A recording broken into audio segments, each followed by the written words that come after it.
sobre una de las marcas de la dolarización en este año 2025, sobre dólares flotantes y si puede ser el fin o no del MLC este año 2025, como ya se rumora en la calle. Vamos a estar dialogando con nuestro invitado.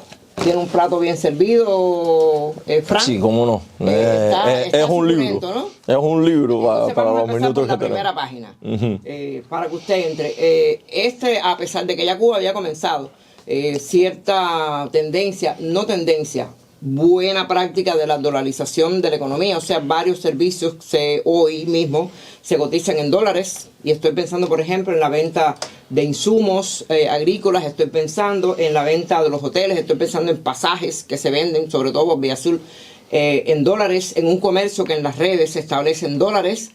¿Por qué? Este 2025 ha despertado este escozor en las redes con el inicio de este mercado que vende también en dólares. A ver, un poco no vamos a desconectar la medida, o sea, de un contexto que inclusive un poco que lo habíamos vaticinado en programas anteriores, cuando aparece la resolución 56 que nos referimos acá, que de alguna manera hacía que el Estado entrara, se limitara la competencia con respecto al acceso a las remesas, y entonces apareciera la posibilidad de que el Estado fuera por esa remesa, que es una cifra que estuvimos hablando en otros programas. Estamos hablando entre 2.000, 3.000 millones de dólares que entran a nuestro país vía remesa. O sea, el Estado captar ese dólar. Captar ese dólar. O sea, es un dólar que en un momento determinado, habíamos hablado de que ese dólar entraba al país, terminaba en Rusia, terminaba en Guyana, terminaba en otros lugares, aparece en las tiendas en MLC. Cuando aparecen las tiendas en MLC de productos primero de que no eran de primera necesidad, el Estado entraba a captar una parte de esas remesas, y una parte de esa remesa iba a permitir que se capitalizara, que no es una cosa que realmente sea ajeno a muchos de los países de Centroamérica, incluyendo al mismo México. Es su principal fuente de ingresos, una economía inclusive tan sólida, tan grande como la mexicana. Pero en otros países el dólar circula normal. O sea, es paralelo a su moneda nacional, pero en Cuba no. O sea, no, hasta ahora el dólar es informal. ¿O cómo? A ver, ¿qué pasa? Muchos de estos países, El Salvador, Ecuador, muchos de estos países han tenido dolarizaciones parciales, algunos han terminado en dolarización total. Nosotros tuvimos un programa donde le estuvimos explicando a los oyentes qué cosa era la dolarización, ¿vale? Para entenderla por su esencia. Y entonces, cada vez que hay un proceso inflacionario en un país, al haber inflación, las personas, una de las consecuencias que tiene la inflación es que las personas empiezan a perder la confianza en la moneda nacional y empiezan a refugiarse en otras divisas, en otras monedas, porque constantemente se va depreciando una moneda que se tiene en la mano. Entonces los ahorros empiezan a desaparecer. Entonces la gente trata de refugiarse en una moneda fuerte, que se anclan en ella para evitar que sus ahorros desaparezcan. Entonces, en esa empieza a circular informalmente una divisa. Siempre pasa lo mismo en China, en Argentina, en Ecuador, en Cuba, en muchísimos países que han tenido procesos de dolarización parcial, siempre han sido a partir de un proceso inflacionario, ¿no? Entonces, cuando tienes esa inflación y aparece esa moneda, vamos a pensar en el resurgimiento de la dualidad monetaria y el surgimiento de la dualidad cambiaria, o sea, en el 90, a principios de los años 2000. O sea, al principio de los años 2000, pero que quedó el CUC circulando. Sí, ¿entiendes? En aquel momento, ¿qué fue lo que sucedió? En ese momento se despenalizó el dólar, que en ese momento estaba penalizado, y ya ahí hay una aprobación, un reconocimiento de la dolarización parcial de la economía, aunque estaba circulando en el mercado informal. Exacto. Y los inversionistas extranjeros estaban presionando a Cuba, porque bueno, yo no voy a invertir en una moneda que hoy vale, bueno, llegó a valer más de 200 pesos. Claro. ¿Entiendes? 200 pesos, 190 pesos, 180 pesos. Y después volvió a 20 y tantos pesos, 24, llegó a ser 18. O sea, tuvo una fluctuación. Pero ¿qué es lo que pasa en ese momento? En ese momento estamos viendo de que esa dolarización parcial reconocida, tú comprabas con dólares y te devolvían CUC. En ese momento. Ese era el peso convertible. Y fue convertible hasta el 2009, por allá. Hay algo que se le conoce que es como un corralito financiero, que para que se entienda, es que por cada dólar que está circulando hay un CUC de respaldo. O sea, por cada CUC que está circulando hay un dólar de respaldo de ese CUC. Eso te asegura que cuando tú vayas a buscar un dólar al banco, tú tengas ese dólar ahí en el banco, ¿no? Ahora, cuando tú tienes más CUC circulando que dólares de respaldo, entonces ya ahí cuando vas a buscar dólares puede ser que no hayan dólares. Claro. Porque hay más CUC que dólares. Cualquier semejanza con la realidad. Sí, exactamente. Ahora, ¿qué es lo que pasa? Ahí es donde aparece para el sistema empresarial el llamado CL. La capacidad de liquidez, certificado de liquidez, algo así, que hay empresas a veces que no querían ni CUC ni CUP, lo que querían era CL, porque era la capacidad de liquidez que tú tenías para comprar algo. O sea, si tú tenías 100.000 CUC, podía ser que en CL tuvieras 20.000. Y si tenías 20.000, con 20.000 es que tú podías realizar una importación. Los otros 80.000 no tenían un respaldo realmente. Eso es lo que pasa ahora. Como mismo existe una cosa, existe otra. Si tú atas el crecimiento económico y el empleo de tu país y todo en tu país a la tenencia de dólares, en un momento de crisis no tienes muchos dólares. Entonces, ahí es donde viene que se empiezan a emitir y a circular más CUC que los dólares de respaldo. Se rompe esa caja de conversión. Entiéndase, hay más MLC que dólares de respaldo para esos MLC. En estos momentos. Ahora mismo, si todos los MLC que tienen las personas van a comprar ese dólar, realmente no existe ese dólar. No existe ese dólar. Entonces, ahí viene que rápidamente, en un proceso inflacionario, tú tienes que honrar compromisos que adquiriste a la hora de comprar determinadas materias primas. Internacionales. Y entonces, tú tener MLC no te garantiza que tú cuando vayas al banco recojas tus dólares para volver a salir al mercado extranjero. Y ahí aparece otra moneda. Otra moneda que en este caso digital. Tarjeta clásica, producto 40, o sea, empieza a aparecer otra moneda. Porque darle convertibilidad ahora mismo al MLC es algo que es complejo, ¿entiendes? Es complejo porque para darle convertibilidad al MLC necesitas dólares.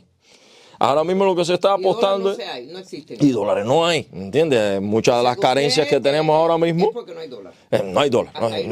No hay dólar. Ahora, el Estado, estábamos hablando de que con la resolución 56 habían atisbos de que el Estado iba a tomar cartas en el asunto y iba a entrar como una opción más a ofertar determinados productos en una moneda que ahora empieza entonces también el dilema de que si yo no cobro en esa moneda y yo voy a entonces me van a vender en ese producto, etcétera, etcétera. Cosa que ha sido algo que es cíclico nuevamente. Tampoco nos pagan en MLC y nos venden en MLC. Ajá, es más o menos entiende. Entonces, por lo que yo escucho, usted está esperanzado con que esa tienda de La Habana se extienda por todas las provincias y las tiendas de MLC se conviertan en dólares. No responda todavía. Vamos a una pausa.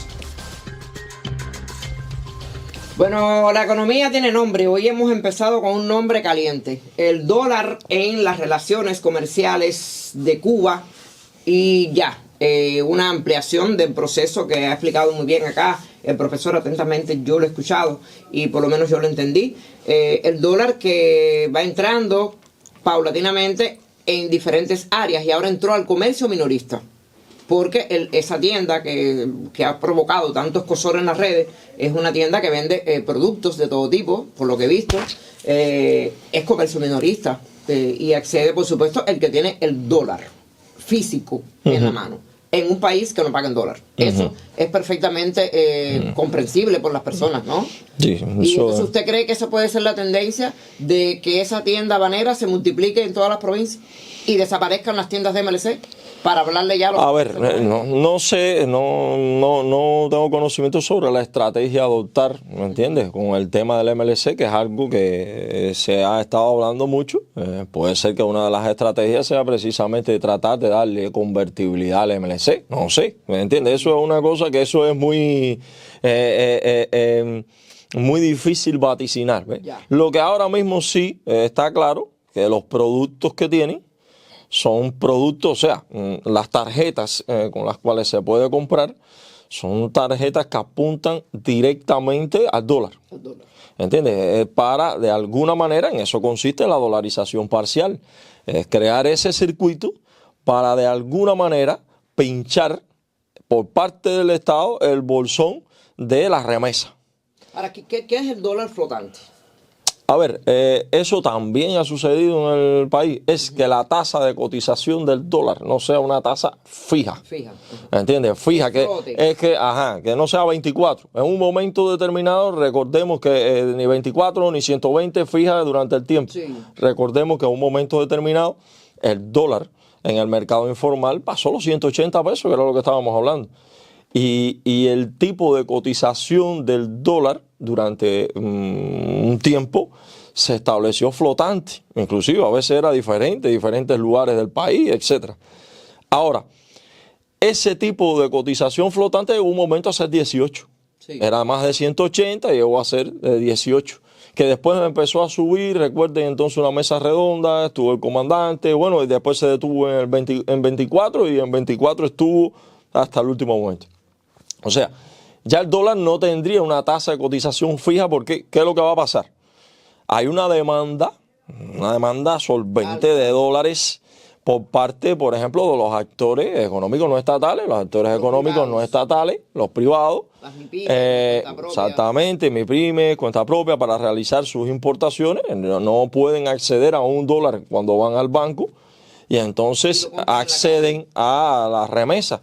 Entonces, esa demanda de dólares va a disminuir, producto de una resolución 56, sí. ¿Entiende? Que va a conectar ese privado. Obliga a comercializar con los estatales. Ajá, tiene que comercializar con los estatales, ahí hay un pago a cuenta corriente, ese dinero cómo lo saca la cuenta corriente para obtener un dólar en el mercado informal, que es el mecanismo, por todos conocido. Y entonces no podría acceder ya a ese dólar. Y entonces, si no puede hacer el dólar, disminuye la demanda de dólares. Si disminuye la demanda de dólares, eso tiende a disminuir el precio del dólar. Bueno, pero vamos a... En 2024 amanecimos con un despedimos en un precio. Pero ahí es donde viene el pero. Por eso es que estoy terminando la idea, ¿no? Eso tiende a disminuir, pero a la vez va a incrementarse la demanda del dólar por parte de la población para acceder a este tipo de mercado. Sí. Y entonces, ¿qué es lo que cambia? Que el dólar que sea capaz, como una aspiradora, de obtener la población, va a terminar en un banco o va a terminar en una mayoría importante, va a terminar en la tienda, ya sea en dólar físico, ya sea dólar digital, va a terminar en una tienda. Que un por ciento, si se distribuye esta cantidad de tiendas a lo largo del país, entonces hay una cantidad de dólares a los cuales no accedía el Estado, que va a acceder ahora, producto de la remesa, que era algo que estábamos hablando cuando estuvimos explicando lo de la resolución 56. Y entonces ese es el mecanismo. Muchas de las cosas que están sucediendo en este momento son cosas que han sucedido. O sea, eso de que una tienda y que tú pagas con un dólar físico, en aquel momento te devolvían un CUC, la gente se asustaba, decía, bueno, pero espérate, yo pagué un dólar y ahora tengo este. No, ahora y hubo que darle... Creo que ahora devuelven en caramelo, por eso lo vamos a averiguar. O sea, en una tienda de dólar que no hay menudo para devolver a la gente, pero de eso vamos a hablar después, porque esa tienda está por La Habana y estamos aquí en San Espíritus. De momento, entramos nosotros al tema del dólar y de la dolarización en la economía cubana, porque es un tema que está justamente en la calle. Hay muchas preocupaciones, hay mucha expectativa y poca información. Eso sí se lo puedo garantizar. Y por tanto, por eso que hay tanta especulación alrededor del tema. Esto puede llevar varios programas. Sí, no, varios programas porque hay muchos detalles ahí usted se prepara para el próximo programa porque le voy a dejar otro plato servido. Bien, esta ley económica que usted ya me aclaró que las leyes económicas son leyes sociales, no logró que el dólar bajó un poquito el fin de año, pero volvió a subir al principio. Ya usted dijo por qué. ¿Cómo puede influir esta dolarización en el incremento de los precios del cubano común, del cubano de a pie, que no tiene dólar, que no tiene dónde comprarlo? Y de hecho, pues se le está imponiendo de alguna manera una dolarización. Las señales, como usted dice la palabra, y a mí me encanta, de las tiendas en MLC es que hoy los productos son muy pocos, las ofertas son pocas.